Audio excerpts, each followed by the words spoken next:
감사합니다.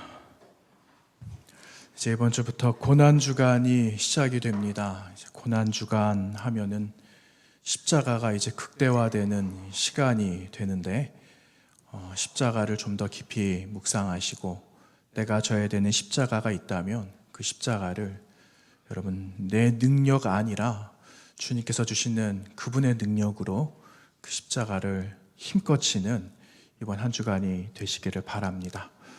나중에 또 이야기를 드리겠지만 돌아오는 금요일 날에는 주님의 고난을 깊이 묵상하는 시간을 가지려고 합니다. 왜 그리스도의 십자가를 묵상을 해야 되는가?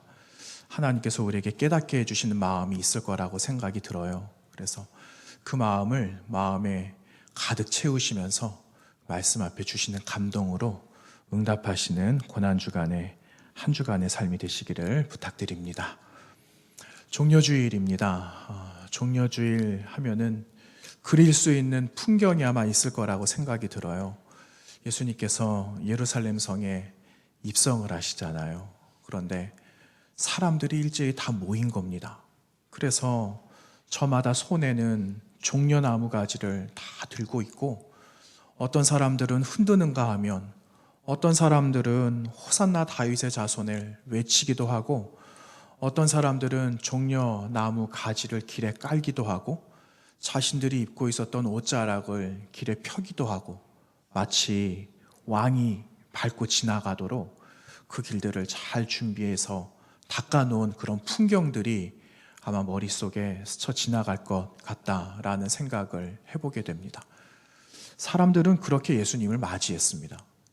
사람들은 예수님이 왕이다 라고 마음속에 생각을 하기도 하고 외치기도 하면서 그 왕 대신 예수 그리스도를 맞이했다라는 거죠. 여러분, 그 종려나무 가지를 흔든다라는 그 행위에는 승리라는 의미가 그 안에 담겨져 있어요. 그래서 군인들이 전쟁에 나갔다가 돌아오잖아요. 개선 장군이 입장을 하고 뒤에 많은 병사들이 줄을 지어 들어올 때 백성들은 종려나무 가지를 흔들었다는 겁니다. 그래서 종려나무 가지를 흔들면서 승리를 외치고 승리의 기쁨을 함께 온 나라가 나누고 즐거워했다라는 거죠. 여러분, 예수님이 예루살렘으로 들어오는 그 풍경이 전쟁을 끝내놓고 그리고 승리하면서 들어오고 있는 장군과 그 모든 병사들의 모습과 같다라고 하면은 아마 틀림이 없을 것 같습니다. 그런데 여러분, 그들의 마음은 사실 예수 그리스도를 맞이하고는 있지만 예수 그리스도가 메시아다, 메시아가 그 예수 그리스도께서 구원자다라는 것으로 그들이 마음을 다하고 또한 고백으로 올려드리는 행위가 사실은 아니었다라는 거예요. 여러분, 참 이상하죠.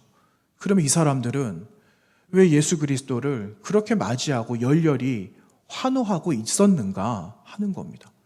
쉽게 말하면 로마의 압제 가운데 있으니까 이제는 완벽한 해방이 이루어질 거다라는 다른 목적과 이유를 이들은 가지고 있었다라는 거예요. 우리 앞에 지금 들어오고 있는 예수 그리스도가 예루살렘을 통하여 입성하시게 되면 이제 우리는 로마로부터 모든 것이 자유와 해방을 경험하고 정말 사람답게 살아갈 수 있을 것이다 라는 부푼 그 기대와 이상을 가지고 있었다라는 거죠. 그런데 주님은 어디에 목적이 있으셨습니까? 주님의 목적은 이들의 삶이 로마로부터 해방되는 것이 아니라 궁극적으로 해결되어져야 되는 이들의 영혼의 그 문제의 해결을 위해서, 영혼의 자유를 위해서 주님은 십자가 지시러 입성하고 계셨다라는 거죠. 여러분, 사람들은 예수 그리스도에 관심이 많았어요. 여러분, 마태복음 21장을 보시면은 아마 지금 한국교회나 전 세계 교회에서 아마 종려주일이 되었으니까 이 복음서의 말씀을 가지고 많은 말씀들을 나눌 거라는 생각이 들어요. 그럼 마태복음 21장 말씀에는요, 예수 그리스도께서 입성하시는 그 장면을 보고 사람들이 궁금해했다라고 기록하고 있거든요. 그래서 저자가 누구냐라고 물어보는 그 장면이 기록되어져 있습니다. 마태복음 21장 10절에 예루살렘으로 들어가고 계시는 예수님을 보고 이는 누구냐? 실제로 물었다라는 거죠. 그러자 그 다음 절인 11절 말씀에 그 사람 누구냐? 갈릴리 나사렛에서 나온 선지자 예수다. 이렇게 말하고 있는 장면을 볼 수가 있어요. 여러분 무슨 말일까요? 갈릴리, 나사렛, 여러분 별 볼 일 없는 동네 아니에요? 어느 정도 수도권에 있어야죠. 알아주려면 알아주는 사람이라고 이 사람을 인정을 해주려면 이 사람 출신은 예루살렘이야. 이 정도 돼야 되는 것 아니겠습니까?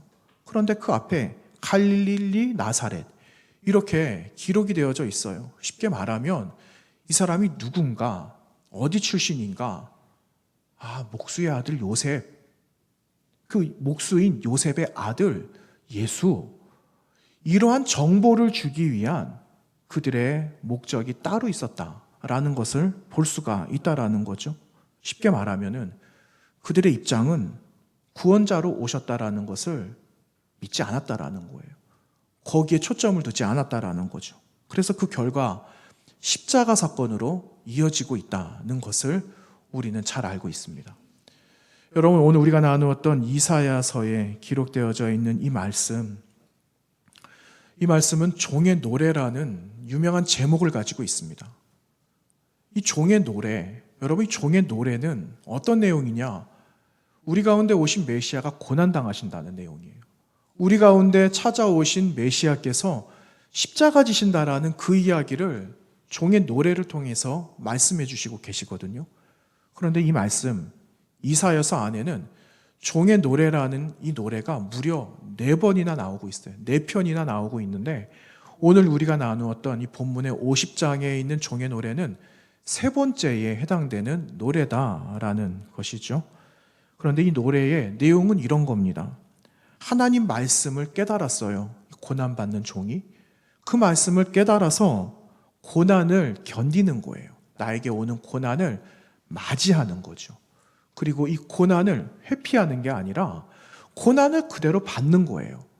고난을 받아서 그 고난을 주시는 아버지, 당하게 하시는 그 아버지 앞에 순종의 모습을 보이고 있습니다 하는 것이 오늘 종의 노래 3번째 나오고 있는 이 노래의 내용이다라는 거죠.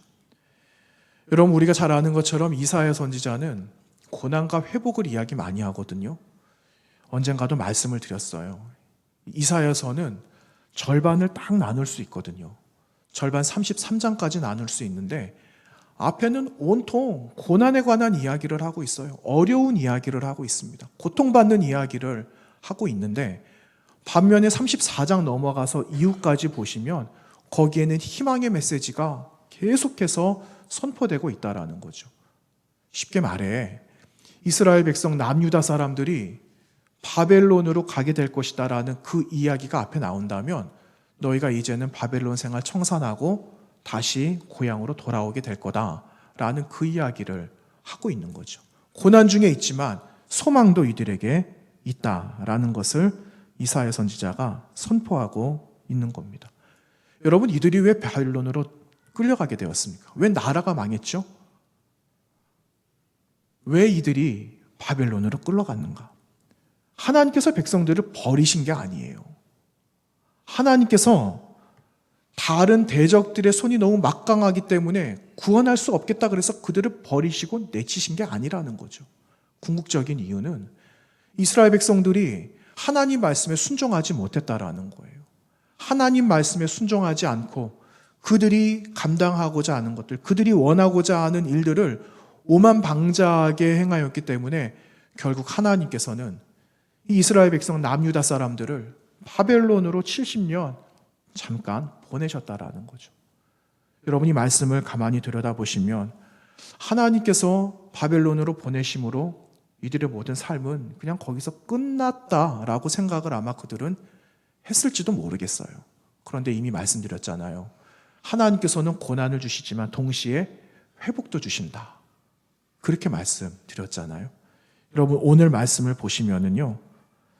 50장에 그 1절을 한번 보시겠습니까? 하나님께서 이스라엘 백성들을 어떻게 하셨는가? 50장 1절 중반 이후에 보시면은 보라 이런 말씀이 있어요. 제가 한번 읽어보겠습니다. 보라, 너희는 너희의 죄악으로 말미암아 팔렸고 너희의 어미는 너희의 배역함으로 말미암아 내보냄을 받았느니라. 이렇게 기록하고 있어요. 여러분, 하나님께서 다른 계획과 섭리하심이 있으셨다라는 건데, 그 전에 이들을 바벨론으로 보내셨을 때 어떻게 보내셨는가? 죄악으로 말미암아 너희들을 팔았다, 이렇게 말씀하고 있고요. 그 아내에게는 이혼 증서를 주지 않고 쫓아버렸다, 이렇게 기록하고 있어요. 여러분, 우리 알고 있잖아요. 신명기 24장 말씀을 보시면은 이런 게 나옵니다. 이혼에 관한 규정에 관한 말씀이 나오거든요. 그런데 우리가 배워서 알기로는 그 아내와 이혼을 하게 될 때 이혼 증서를 써주어야 된다라는 그 규정의 말씀이 기록되어져 있거든요. 여러분, 이혼 증서를 써서 준다라는 것은 이런 의미가 있습니다. 우리와 나와 헤어지지만 이 여인에게 이혼 증서를 써줌으로 인해서 마땅히 다른 남자를 만나 새로운 가정을 꾸려도 된다라는 그러한 의미가 그 안에 들어가 있어요. 그리고 또 하나는 어떤 의미가 있는가? 이혼 증서를 써주었으니까는 이제 이 남편과 이 여인은 이제는 아무런 관계가 없는 겁니다. 정리가 다 됐다라는 거죠. 그러니 다시 돌아올 수 없다라는 것을 의미하고 있어요. 두 가지 의미가 있는 거죠. 그런데 이 이사야서 50장에 기록되어져 있는 1절에 이 아내를 이혼 증서를 써주지 않고 그냥 쫓아버렸다라고 이야기를 하고 있습니다. 여러분, 무슨 이야기 할까요? 이게 무슨 내용일까요? 여러분, 우리 사람과의 관계 속에서는 무언가가 틀어져요. 그리고 무언가 마음이 맞지 않아요. 그러면은 다시는 보지 않겠다. 사람들 마음에는 그런 거 있잖아요. 그런데 하나님께서는 그러시지 않으시거든요. 하나님께서는 그럼에도 기다려주시는 거예요. 하나님께서는 70년을 보내셨지만 70년을 다시 지난 다음에 돌아오게 하신다라는 거예요. 이 말을 이야기하고 있는 겁니다. 지금은 팔린 것처럼, 지금은 내쫓김을 당한 것처럼 보이지만 내가 정리하지 않은 것은 너희들이 다시 나에게 돌아와야 되지 않느냐. 내가 너희들이 돌아오기를 간절히 원한다면 나는 너희들을 받아줄 마음이 있어. 그러니 언제든지 돌아와라 하시는 하나님의 마음, 아버지의 마음이 여러분 이 말씀에 새겨져 있다는 것을 우리는 볼 수 있어야 되는 겁니다. 그래서 여러분, 하나님의 섭리를 알아가야 돼요. 하나님께서 왜 나에게, 우리에게, 이 땅에, 온 세계에 이와 같은 어려움, 고난, 때로는 헤어나지 못할 만큼 이런 고통스러운 시간들을 왜 주셨는가? 라는 것을 하나님 앞에 따지기 전에 하나님의 구원의 섭리가 어디에 있고 무엇인지를 발견하는 거예요. 그 하나님의 섭리를 발견하게 되면 나라가 망해도 괜찮은 거예요. 우리가 바벨론으로 쫓김을 당하여도 내쫓임을 당해도 괜찮습니다. 왜요? 70년 뒤에 돌아올 거야. 속삭여 주셨잖아요. 말씀해 주셨잖아요. 그래서 이들은 약속하신 분의 약속을 잊지 않는 겁니다. 그것을 붙들고 있으면 70년 뒤에 우리의 삶의 자리는 바벨론이 아니라 다시 지난번 살아갔던, 과거에 살았던 영광의 그 날을 경험했던 그 자리로 돌아오게 하신다라는 하나님의 섭리를 발견할 수 있어야 된다라는 거죠. 여러분, 이 사실을 이 종이, 고난받는 종이 그 하나님을 믿었던 거예요. 내가 지금 당해야 되는 수치한 모욕이 있지만 내가 이것을 회피하지 않고 그럼에도 내가 순종합니다 라고 이야기하죠. 여러분이 고난받는 종은 사실 고난받지 않아도 되지 않습니까? 고난받을 이유가 아무 이유가 없어요. 그런데 이 종은요, 하나님의 섭리에 절대적으로 복종합니다. 순종하죠. 왜냐? 하나님 말씀하시는 것을 깨달았거든요. 그래, 하나님께서 지금 말씀하신 것에는 분명한 비밀이 있어. 분명히 드러나지 않아도 무언가 섭리하시는 하나님의 약속하심이 있어 라는 것을 깨달았다라는 거예요. 그리고 또 하나, 하나님께서 말씀하시는 그분의 섭리, 구원의 역사, 그분의 섭리를 끝까지 믿었다라는 거예요. 신뢰했다라는 거죠. 그래서 여러분이 고난받는 종은 고난을 받아들일 수가 있었다라는 겁니다. 여러분, 그러면 이 고난받는 종이 해야 되는 그 사명이 무엇이었을까요? 오늘 말씀해 보시면 4절에 이렇게 기록되고 있습니다. 주 여호와께서 학자들의 혀를 내게 주사 나로 곤고한 자를 말로 어떻게 도와줄 줄 알게 하시고 아침마다 깨우치시되 나의 귀를 깨우치사 학자들 같이 알아듣게 하셨다. 이렇게 기록하고 있어요. 학자들 같이 알아듣게 하셨다라는 거예요. 여러분, 학자, 선생님 앞에서 가르치는 사람은 많이 알아야 돼요. 그런데 그냥 책만 보고 알아갈 수도 있지만 책을 보고 그리고 주변의 상황들을 보고 그리고 돌아가는 사회적인 풍경도 보고 하나님께서 들려주시는 많은 통로들을 통하여서 깨닫게 되면 그것을 말할 수 있는 것 아니겠어요? 그것을 말하는 거죠. 오늘 고난받는 종이 해야 되는 사명은 하나님께서 약속하신 거예요. 너희 고난이 있지만 고난은 지나갈 거야. 고난이 마지막 종착역이 아니야. 이 사실을 내 백성들에게 전해줘. 이것을 지금 부탁하시는 거예요. 말해주어라. 들려주어라. 소망 잃지 않도록. 네가 깨닫게 된 것을 세상에 있는 내 백성들도 깨달을 수 있도록 말해주어라. 이 사명을 지금 받았다라는 거예요. 이 고난받는 종이 해야 되는 거죠. 여러분, 이 고난받는 종이 감당한 사명이 오늘 우리에게 주신 사명이라는 거예요. 여러분, 그 밑에 기록되어져 있는 걸 보세요. 6절과 7절 말씀. 사명을 감당하려고 하는데 이 세상에는 이 고난받는 종에게 고통을 주는 거예요. 어떤 고통을 주는가? 6절과 7절 말씀에 나를 때리는 자들에게 내 등을 맡기며 나의 수염을 뽑는 자들에게 나의 뺨을 맡기며 모욕과 침뱉음을 당하여도 내 얼굴을 가리지 아니하였느니라. 주 여호와께서 나를 도우심으로 내가 부끄러워하지 아니하고 내 얼굴을 부싯돌같이 굳게 하였으므로 내가 수치를 당하지 아니할 줄 아노라. 이렇게 고백하고 있는 겁니다. 여러분, 주님은 온갖 모욕을 다 당하셨어요. 6절의 말씀 기록되어져 있는 것처럼. 사람들은 채찍으로 예수님 등을 채찍으로 가했죠. 뺨을 때리기도 하고 예수님의 옷자락을 벗겨서 서로 제비 뽑기도 하고 어떤 사람들은 주님 얼굴에 그 침을 뱉기도 하고 하지만 주님은 그 얼굴을 돌리지 않으셨다라는 겁니다. 그 얼굴을 내어주셨다라는 거죠. 왜? 주님께서 나를 도와주신다라는 것을 아셨기에 이 어려움도 피하지 않으셨다라는 겁니다. 하나님께서 인정해 주시니까, 아버지께서 의롭다고 여겨주시니까 사실 종 앞에 있는 그 대적들은 사실 종의 대적으로 맞설 수 없는 상대라는 거예요. 아무 대적이 될 수 없다라는 거죠. 그래서 이 오늘 고난받는 종은 세상의 수많은 권세와 권력과 나에게 모진 고난을 하는 그들에게 당당하게 나아가고 있는 것입니다. 여러분, 우리도 세상과 당당하게 맞서 이겨내야 됩니다. 주님께서 걸어가신 그 길을 나도 걸어가면서 주님께서 보여주신 그분의 겸손과 순종을 바라보면서 우리도 주님 걸어가신 길을 마땅히 걸어가야 하는 거죠.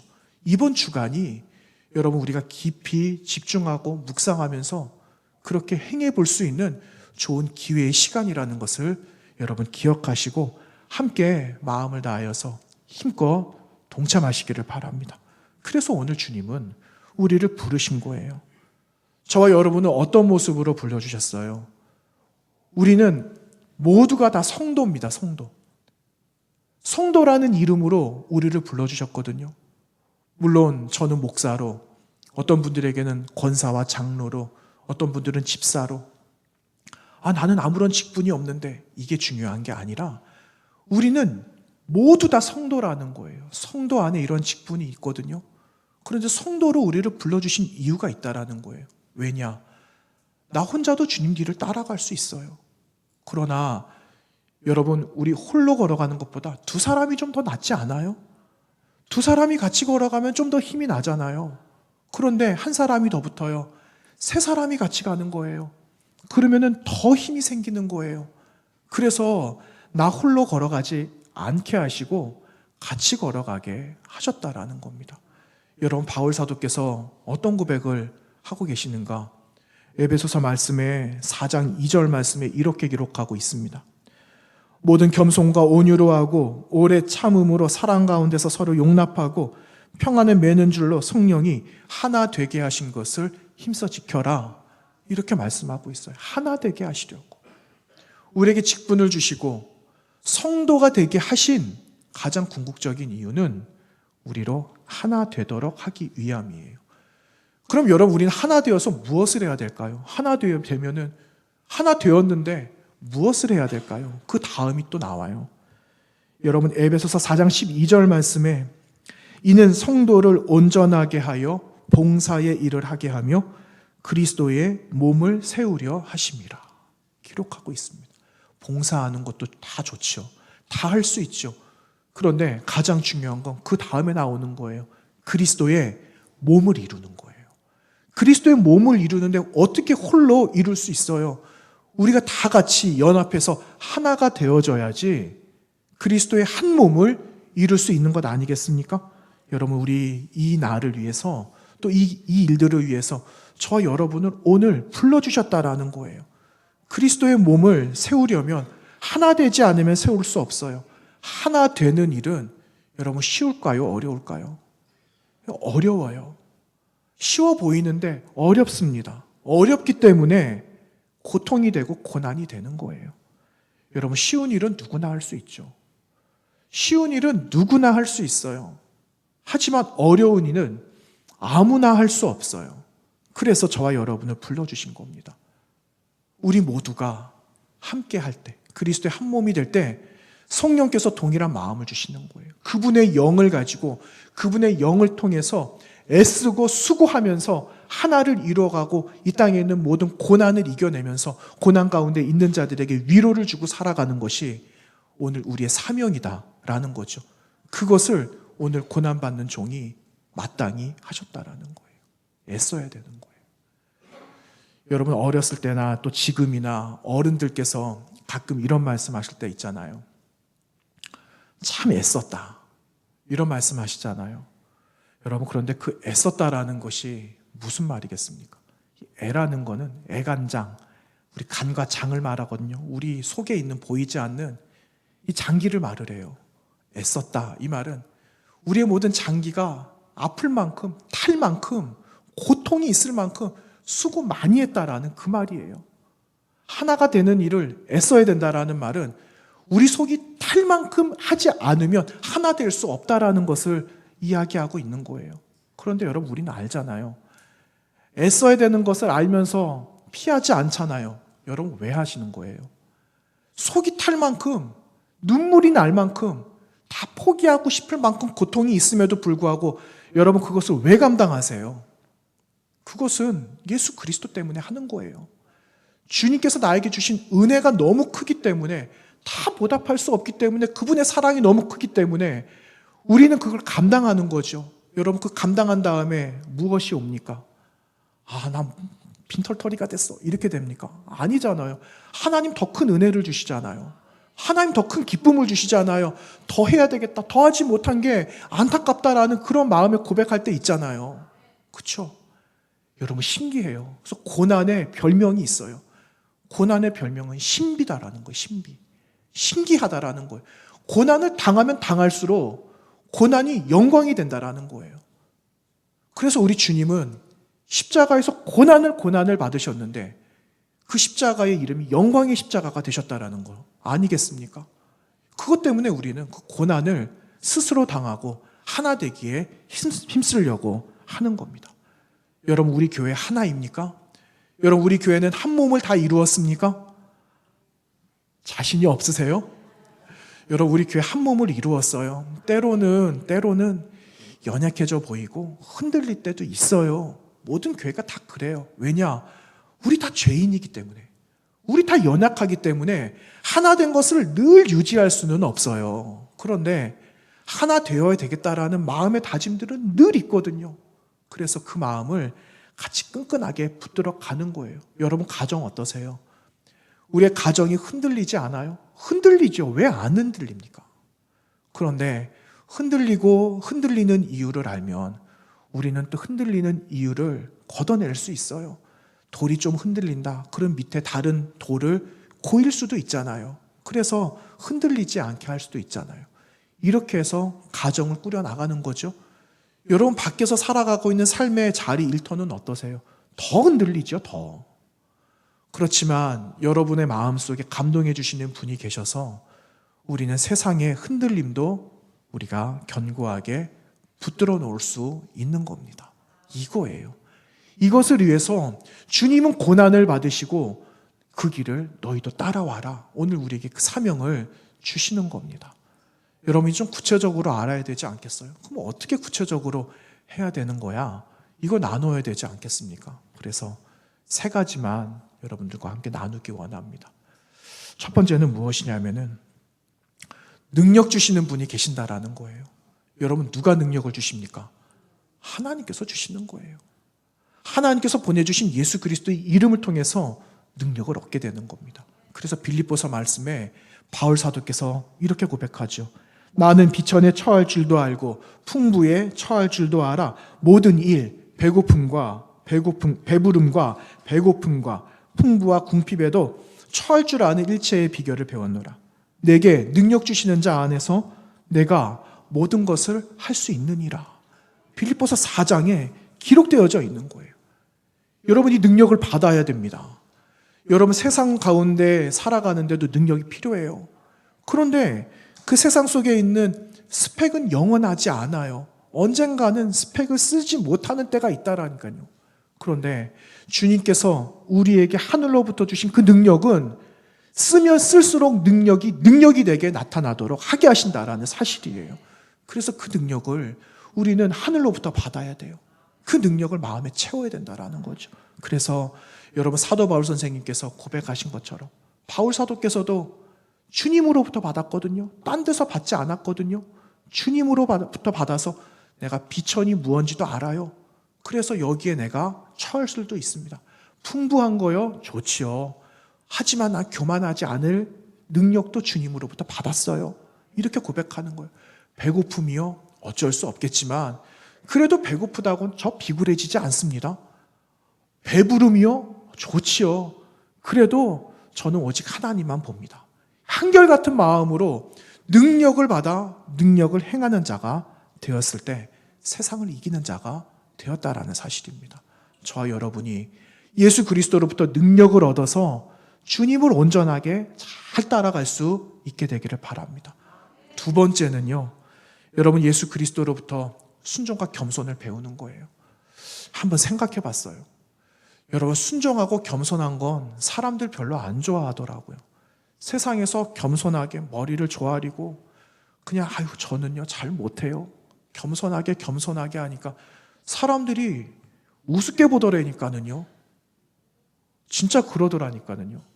그런데 주님께서 그것을 보실 때 어떻게 해주실까요? 그게 능력이야. 이렇게 말씀해 주시는 거예요. 세상을 이길 수 있는 능력은요. 강한 것을 가지고 강한 것을 깨트릴 수가 없어요. 강한 것을 가지고 강한 것을 깨트리면 다 깨져버립니다. 그런데 부드러운 것을 가지고 강한 것을 치면 부드러운 것이 강한 것을 싸매는 능력이 있어요. 부드러운 것을 무엇으로 치고 깨트려 버릴 수가 있겠어요? 할 수 없죠. 해보셨어요, 여러분? 여러분 물렁물렁한 거 아이들이 가지고 잘 노는 찰흙 같은 거 있잖아요. 그거 찰흙 같은 거 깨지던가요? 손으로 찢지 않으면 분해가 되지 않아요. 풍선 보세요, 풍선. 누르면 늘어나잖아요. 이거 어떻게 깨트려 버릴 수가 있겠어요? 손으로 꼬집거나 터트리지 않으면 할 수 없는 거예요. 그런데 딱딱한 거 있어요. 바위 같은 게 있어요. 이거는 망치로 한번 때리면은요, 금방 끝나는 거예요. 그래서 겸손과 순종이 최고의 능력이에요. 그 능력을 예수님께서 가지셨다니까는요. 그랬더니 하나님께서 그분의 이름을 높여주시는 거예요.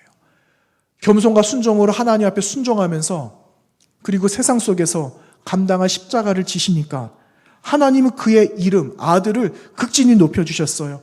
모든 이름 위에 뛰어나게 하셨고 세상의 모든 세상 권세 있는 자들이 그분 앞에 무릎 꿇게 하셨다라는 사실이에요. 그래서 여러분 우리는 겸손하게 순종하면서 그분 앞에 또 엎드릴 수 있어야 하는 겁니다. 여러분 그게 능력이다라는 것을 기억하시고 이번 한 주간을 주님의 겸손을 순종하시면서 따라가시는 저와 여러분이 되시기 바랍니다. 여러분, 마지막 세 번째, 오늘 고난받는 종을 보시면은 아버지하고 가까이 있어요. 가까이. 멀리 있으면은 무슨 뜻인지 모릅니다. 멀리 있으면은 잘 안 들려요. 하나님과 내가 지금 가까이 있다라고 있을 때는 하나님 뭐라고 말씀하시든 들으면 잘 들렸어요. 그런데 하나님께 좀 섭섭한 마음이 생겼습니다. 하나님 어떻게 이렇게 하실 수가 있어요? 하나님, 제가 저 아닙니까? 제가 지금까지 얼마나 하나님 잘 섬겼어요. 어떻게 이렇게 하실 수가 있어요? 섭섭한 마음이 생기면 우리의 자리가 주님과 어떻게 될까요? 가까워질까요? 멀어질까요? 멀어지는 거예요. 자꾸만 멀어지면 그분의 음성이 안 들리는 거예요. 우리에게 뭐라고 손짓을 하시는데 잘 안 보이는 거예요. 그런데 그분이 말씀하실 때 잘 듣는 거죠. 조금 섭섭해도 빨리 지우는 거죠. 하나님 주신 마음이 아니니까. 그리고 그분께 가까이 나아가는 거예요. 그러면 여러분, 그 능력을 얻어서 능력으로 주님 뒤 따라갈 수 있는 거예요. 여러분, 주님과의 사이 그 거리가 얼마나 되세요? 주님과 밀접한 거리세요? 25cm세요? 45cm세요? 예전에 수요일 날 말씀 나누면서 하나님과의 거리가 있다라 그랬어요. 하나님과의 거리. 한 규빗 45cm 이렇게 말하거든요. 하나님과의 거리가 한 규빗을 넘어가면 안 돼요. 하나님과의 거리가 45cm 넘어가 버리면 하나님과 멀어진다니까요. 그런데 45cm 안으로 자꾸 들어와야 되는 거예요. 자꾸 들어와서 간격을 좁혀야지 우리가 그분으로부터 능력을 얻을 수가 있는 거예요. 하나님께서는 이렇게 살아가기를 원하는 겁니다. 그래서 오늘 이 종려주일 아침에 세상의 수많은 무리들은 다른 목적 가지고 흔들고 있지만 너희는 그러지 말고 내가 누군지를 잘 들여다보고 그리고 나를 너희들의 진정한 평화의 왕으로 맞이해라. 같이 연합하자. 이렇게 우리를 말씀하시고 우리에게 격려해 주시는 겁니다. 여러분이 종려주일을 맞이하고 또한 고난주간이 시작되어지는 첫 시간에 우리 마음에 새로운 다짐이 있기를 원합니다. 주님께서 어떤 마음을 받기를 원하시는지 하나님께서 나의 마음속에 감동을 주시고 두드리실 때 그 마음으로 하나님께 올려드릴 수 있는 우리의 새로운 헌신과 다짐이 오늘 이 자리, 오늘 이 아침에 있게 되기를 바랍니다. 이번 한 주간 주님 음성에 잘 귀를 기울이시면서 주님 앞에 더 가까이 나아감으로 주님 앞에 있는 것이 가까이 있는 것이 복입니다 라는 고백으로 능력으로 믿음으로 승리하시는 저와 여러분 되시기를 간절히 원합니다. 기도하겠습니다. 하나님 아버지, 감사합니다. 주님 은혜를 우리에게 허락하여 주셔서 성도가, 교회가 합당히 받아야 될 고난이 무엇인지 알게 하시니 고맙습니다. 하나님, 고난 앞에 넘어지지 않게 하시고 비굴해지지도 않게 하시고 바울 사도의 고백처럼 일체의 비결을 배워서 주님 능력 얻는 자들이 될 수 있도록 인도하여 주옵소서. 한 주간 고난 주간을 보내면서 주님 바라보고 생각하고 주님 말씀 귀를 기울이고 주님 말씀을 마음에 새기고 채우는 한 주간 되어지기를 원하오니 하나님, 우리를 위로하여 주시고 십자가로 승리케 하여 주옵소서. 예수님의 이름으로 기도하옵나이다. 아멘.